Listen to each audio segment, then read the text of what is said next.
Gen Z યુવાનોની party એટલે cockroach જનતા party એવું કહેવામાં આવી રહ્યું છે। કોકરોચ જનતા પાર્ટીના સ્થાપક છેક અમેરિકાથી અહીંયા દિલ્હીમાં આવ્યા છે ધરણા પ્રદર્શન કરવા। તેના સમર્થનમાં કેટલાય લોકો આવ્યા છે।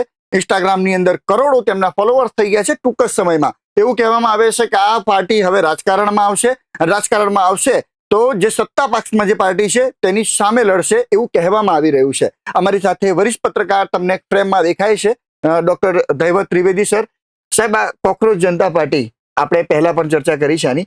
આ વખતે ચર્ચા એટલા માટે જરૂરી કે કારણ કે આ લોકો જે હવે દિલ્હી જંતર મંતર ત્યાં ધરણા પ્રદર્શન કરી રહ્યા છે ને એવું કહેવામાં આવે છે કે હવે સત્તા પક્ષની સામે આ લોકો લડશે। તમને શું લાગે છે કેવી રીતે આ પાર્ટી આગળ આવશે? સોશિયલ મીડિયામાં જે પ્રમાણે ચાલી છે મતલબ જમીની હકીકત શું છે? કોઈ પણ આપણને જેવું લાગે છે એનો મતલબ શું છે કે પ્રજા તરીકે આપણે એક એવો વિકલ્પ શોધીએ છીએ જે સત્તા પક્ષની સામે જનતાનો અવાજ બનીને ઉભરે। કોકરોચ પાર્ટી વિશે બહુ જાણીતી વાત છે, અત્યાર સુધીમાં ચર્ચાઈ ચૂક્યું છે। આપણે પણ એ વાત કરી છે કે જે શિક્ષિત બેરોજગાર યુવકો છે એમણે એક સુપ્રીમ કોર્ટના ન્યાયાધીશની ટિપ્પણી પછી એવું માની લીધું કે અમારા માટે આવું કહેવાયું અને એની પ્રતિક્રિયા રૂપે એક સોશિયલ મીડિયા ઉપર એક આ બેનર બન્યું અને હવે એ બેનરના માધ્યમથી એ બેનરના નેજા નીચે લોકો જંતર મંતર ખાતે એકઠા થયા છે। પ્રાથમિક વાતો છે, નીટની પરીક્ષા લીક થઈ એ મુદ્દો છે, શિક્ષણ મંત્રીના રાજીનામાની વાત છે। તો આ બધી પ્રાથમિક કક્ષાની વાત છે કે ભાઈ સીબીએસઈ બોર્ડ એમાં OSM ની ઓન સ્ક્રીન માર્કિંગમાં જો વિવાદ હતો, નીટની પરીક્ષા રદ થઈ છે, ગયા વર્ષે પણ નીટમાં આ રીતે છબરડો થયેલો હતો। આ પ્રાથમિક કક્ષાના યુવાઓને અસર કરતા મુદ્દાઓ છે। આજે જંતર મંતરની રેલીમાં પણ કોકરોચ પાર્ટીના સ્થાપક અભિજીત દીપકે એવું કીધું કે હિન્દુ મુસ્લિમની રાજનીતિ કરવાથી કોઈને નોકરી નથી મળતી। તો આમાં નવું શું છે? લોકોને ખબર જ છે હિન્દુ મુસ્લિમની રાજનીતિ કરવાથી કોને નોકરી મળે? કોઈ ના મળે। પ્રશ્ન એ નથી કે તમે નવું શું કહી રહ્યા છો, પ્રશ્ન એ છે કે લોકો આની સાથે સંમત છે ખરા? મોટા ભાગના લોકો હોવા જોઈએ, વ્યવસ્થા સામે પ્રશ્નો હોવા એ એક મુદ્દો છે અને વ્યવસ્થા પરિવર્તન માટે લોકોની લાગણી હોવી આ બહુ પ્રાથમિક કક્ષાએ હજુ છે। રાજકીય લેવલે એનું પરિવર્તન તો બહુ લાંબા ગાળે આવે। જ્યારે આપણે સામે જન લોકપાલ આંદોલનનું ઉદાહરણ છે, માગણી શું હતી? અન્ના હજારે જેનો ચહેરો બન્યા હતા, માગણી શું હતી એમની? એ આંદોલનની જાહેર જીવનની જવાબદારી નક્કી થાય, પારદર્શિતા આવે। આમાંનું કશું થયું ખરું આજ સુધીમાં? છતાં એ આંદોલન સરકાર બદલવામાં નિમિત્ત બન્યું। યુપીએ સરકારની સામે થયેલું આંદોલન હતું અને એમાં જન લોકપાલની માગણી હતી। આજે જન લોકપાલ ભૂલાઈ ગયું છે, એના વિશેની જોગવાઈઓ લોકો ભૂલી ચૂક્યા છે, ક્યાં લાગુ છે ક્યાં નથી એ પણ લોકો ભૂલી ચૂક્યા છે। સત્તા બદલાઈ ગઈ તો આ એવું થવા માટે ઘણા બધા પરિબળો ભેગા થાય ત્યારે એવું થાય। અત્યારના તબક્કે મને એમાંનું કશું જ લાગતું નથી કે આ આંદોલન સત્તા પરિવર્તન સુધી પહોંચે એવી કોઈ શક્યતા નથી।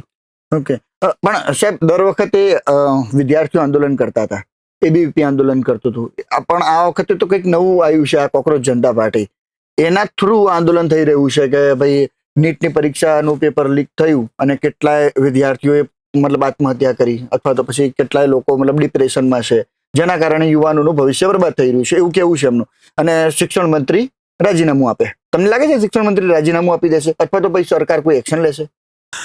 આવી કોઈ શક્યતા અત્યારે એટલા માટે નથી કે આવા અનેક આંદોલનો આ એનડીએ સરકારે જોયા છે।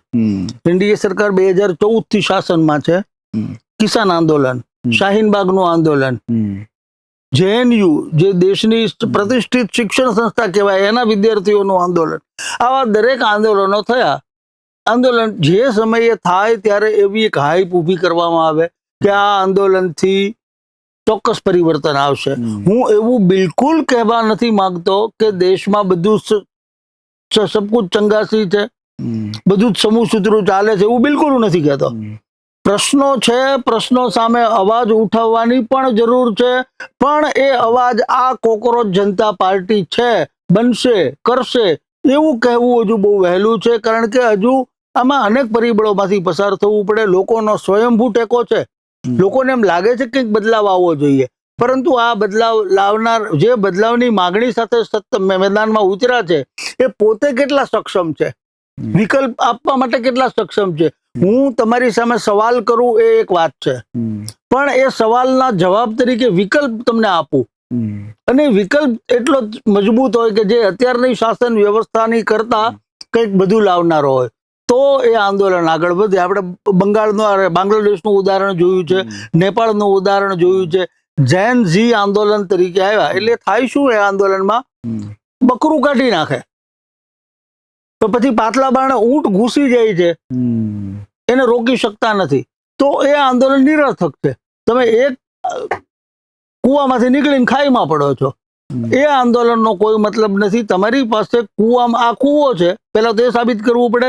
કૂવામાંથી બહાર નીકળવાની આપણે જરૂર છે એ લોકોને પ્રતીત કરાવવું પડે, અને પછી કૂવાનો ઓપ્શન તમારે આપવો પડે કે અહીંયા જવાય. આ આંદોલન હજુ એમાંના કોઈ લેવલ ઉપર ક્યાંય છે નહીં, શરૂઆત છે અને ધ્યાનથી જોવું પડે. હજુ કોઈ એના વિશે મોટી આશા સેવી શકે એવું મને નથી લાગતું. સાહેબ, મુદ્દાની વાત એ છે કે જે યુવાનો છે, જનજી યુવાનોની વાત થઈ રહી છે, મારા કે બીજા ઘણા બધા યુવાનો, કરોડો લોકો, જેવી રીતે કે હું તમને પસંદ કરું છું તો હું તમને ફોલો કરું છું. 2-2.5 કરોડ લોકોએ ફોલો કર્યા છે એમને ટૂંક જ સમયમાં. તો 2-2.5 કરોડ લોકો ના પ્રશ્નો કોણ એનું નિરાકરણ કેવી રીતે? જો ફોલો કરવા એ છે ને, એક અત્યારનો સોશિયલ મીડિયાનો ટ્રેન્ડ છે. તમે કોઈકની વાત પસંદ કરો છો અથવા તો તમને કંઈક રસપ્રદ લાગે છે એટલે તમે એને ફોલો કરો છો. ફોલો કરવા એનો અર્થ એવો હરગીજ નથી કે તમે એનું સમર્થન કરી રહ્યા છો. એમાં રસપ્રદ લાગે છે માટે એની સાથે તમે જોડાવ છો. દરેક વખતે એની વાત તમને રસપ્રદ હોવું અને પસંદ હોવું એ બે વચ્ચે ફેર છે. બાકી તો આ પેલું ચૂંટણી સભા જેવું છે. ચૂંટણી સભામાં 10,000 લોકો તમને સાંભળવા આવે છે, પરંતુ શું 10,000 તમને મત આપે છે ખરા? તો વિધાનસભાની ચૂંટણી 2021માં ગોપાલ ઇટાલિયા હાર્યા જ ના હોત.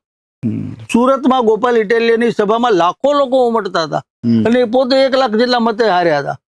એટલે ફોલો હોવા એ તમને સમર્થન હોવાની નિશાની નથી. સોશિયલ મીડિયાનો સમય છે, જેન ઝી એના ઉપર મેક્સિમમ સમય વ્યતીત કરે છે, એટલે ફોલોઅર તો હોય. ઓકે, ફોલોઅર વેર વિખેર છે, પણ એ બધા મત નથી બનતા. સરકાર આનાથી ટેન્શનમાં આવવી જોઈએ એમ હું માનું છું. સરકાર માટે આ એલર્ટ તો છે જ, ભલે રેડ એલર્ટ ન કહી શકીએ. સરકારે એ સમજવાની તો જરૂર છે જ કે દર વખતે એકના એક મુદ્દાઓ ઊભા કરી, ભાવનાત્મક મુદ્દાઓને આગળ કરીને, લોકોને બહેકાવીને મત એકઠા કરી લેશો એવું વારંવાર 1 વાર 2 વાર 5 વાર કરી શકશો, વારંવાર નહીં કરી શકો. અને વારંવાર ન કરવું હોય ત્યારે તમારી પાસે નક્કર કામગીરી હોવી જોઈએ. નાક દબાવીને, લોકોને મોં બંધ કરીને, સવાલો પૂછતા બંધ કરીને તમે ક્યાં સુધી છુપાઈ શકશો? આખરે એક વખતે જ તમારે લોકોની સામે આવવું પડશે, સાચું બોલવું પડશે, અથવા તો તમે સાચા છો એવું રિયલાઇઝ કરાવવું પડશે. એટલે સરકાર, હું માનું છું કે આ આંદોલનને જો હકારાત્મક રીતે લે તો આ બહુ મોટો ટર્નિંગ પોઈન્ટ બનશે. બિલકુલ. આભાર આપણી સાથે ચર્ચા કરવા બદલ. તો જે પ્રમાણે અમે દરરોજ અને કાયમ ચર્ચા કરતા હોઈએ છીએ યોર ન્યૂઝ તરફથી, વાત મુદ્દાની એ છે કે જેનજી યુવાનોની વાત છે. જેનજી યુવાનોની વાત વધારે પિક્ચરમાં, એટલે કે ત્યાંથી આવી હતી જ્યારે નેપાળમાં આંદોલનો થયા હતા, નેપાળમાં સરકાર બદલાઈ, સત્તા પરિવર્તન થયું, અને આવું જ કંઈક કેટલાક લોકો વિચારે છે કે ભારતમાં પણ કંઈક આવું થશે.